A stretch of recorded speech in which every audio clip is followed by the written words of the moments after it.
Hola a todos, les traigo este fic que se titula ¿Qué pasaría si Naruto hubiera nacido en la misma línea temporal que el legendario Sannin? Imagínense si fuera un miembro del clan Uchiha, pero rechazado por toda la aldea porque era el hijo de Izuna Uchiha y el nieto de Madara Uchiha. En la descripción encontrarán el link del fic, bueno, sin más nada que decir, disfruten. El clan Uchiha, uno de los dos clanes más formidables de Konohagakure no Sato. No era un secreto para nadie que eran uno de los dos clanes fundadores de la aldea oculta de la hoja. Tampoco era un secreto para nadie que fue uno de sus padres fundadores, perteneciente a ese mismo clan, el que traicionó e intentó aniquilar el mismo lugar que él mismo crió con sus propias manos. Madara Uchiha. El nombre solo era suficiente para infundir miedo en los corazones de cualquier shinobi que se precie, cualquiera que alguna vez hubiera leído un libro de historia sobre shinobis conocía ese nombre. Ese nombre era la definición misma del poder y el legado que había dejado. El poder de crear cuevas en los paisajes y marcar un valle completamente nuevo, solo para dejar una marca cuando el hombre realmente se entregó por completo a su destreza en la batalla. El Valle del Fin seguía siendo un recordatorio para todos aquellos que alguna vez habían olvidado por error el nombre de la amenazante leyenda, el demonio que una vez vagó por la Tierra del Fuego como el mismísimo Segador, aniquilando la existencia misma de cualquier persona que no fuera digna de respirar en la faz de la Tierra. Pero no muchos sabían que el hombre se había casado en secreto. Sí, Madara Uchiha, el tirano, el demonio de ojos carmesí, la virtud misma de la muerte, se le habían dado muchos nombres al legendario shinobi, pero nadie había imaginado que fuera un hombre que alguna vez pensara en tener una familia. Pero lo tenía. El hombre del que se rumoreaba que era completamente imparable contra cualquiera que no fuera el legendario Shoda Yokage Hashirama Senju.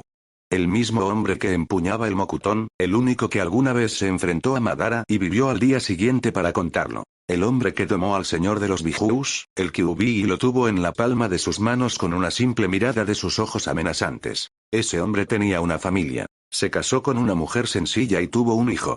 Un niño que nació cuando el hombre se casó con una mujer de su propio clan, una que había logrado colarse en las pequeñas grietas que había en el corazón de ese hombre de rostro pétreo. Juntos se casaron y dieron a luz a un niño. Un niño que fue entrenado por su padre para cumplir con las expectativas de sus ojos. Nadie sabía de su existencia ni siquiera dentro de la aldea, ya que la fama de Madara trajo consigo también el odio de sus enemigos. El niño al que había bautizado con el nombre de su hermano, que había sucumbido a sus heridas, en sus propios brazos, y había dejado a Madara con el poder de enfrentarse al mundo por sí mismo. Yo soy Izuna. El niño había vivido pacíficamente entre los compañeros de su clan y los habitantes de la aldea durante bastante tiempo. Pero era solo un tigre durmiendo entre su presa, esperando el momento de liberar sus colmillos y garras y borrar la existencia misma de las personas que él creía que eran la razón del destino de su familia. Su madre, a quien amaba con todo su corazón, había llegado al borde de la muerte solo porque el dolor de perder a su marido había sido demasiado para ella. Esa había sido la noche en la que dejó que la oscuridad que se escondía en los cielos se apoderara de su ser y le otorgara el poder de eliminar a cualquiera que se cruzara en su camino. Aquella noche había despertado los ojos que su padre solo había empuñado una vez en la historia. Esa noche manejó el Mangekyo Sharingan. Con el nuevo poder corriendo por sus venas, comenzó su alboroto, el alboroto que destruyó casi un tercio de la infraestructura de la aldea y provocó la pérdida de innumerables vidas en su estela de locura total. Solo un hombre tenía posibilidades de vencerlo. Era como si la historia se repitiera, como si sus predecesores hubieran nacido una vez más a través de una reencarnación. Tobirama Senju, el Nidaime Hokage de Konohagakure no Sato, había tomado el mando esa noche.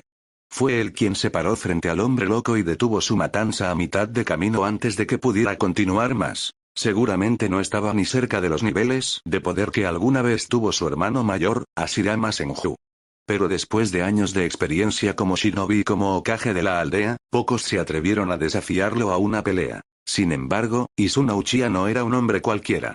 La pelea había durado la mayor parte de la noche antes de que sus ojos recién despertados no tuvieran más para dar pelea contra la sombra de fuego que se alzaba sobre el hombre derrotado que yacía de pie. Había pocos a quienes Tobirama había respetado con todo su corazón en su vida. Su hermano mayor y, sorprendentemente, Madara Uchiha era uno de ellos. No lo respetaba por sus acciones en vida.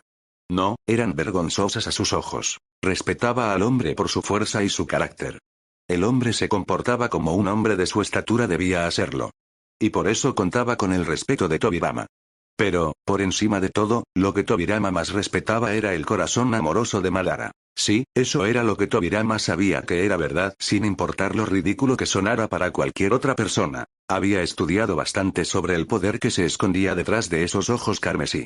El poder ante el cual el mundo alguna vez se acobardó. Y finalmente su búsqueda lo había llevado a la verdad. Había obtenido las respuestas que buscaba después de años de estudio de los secretos que se escondían tras esos ojos.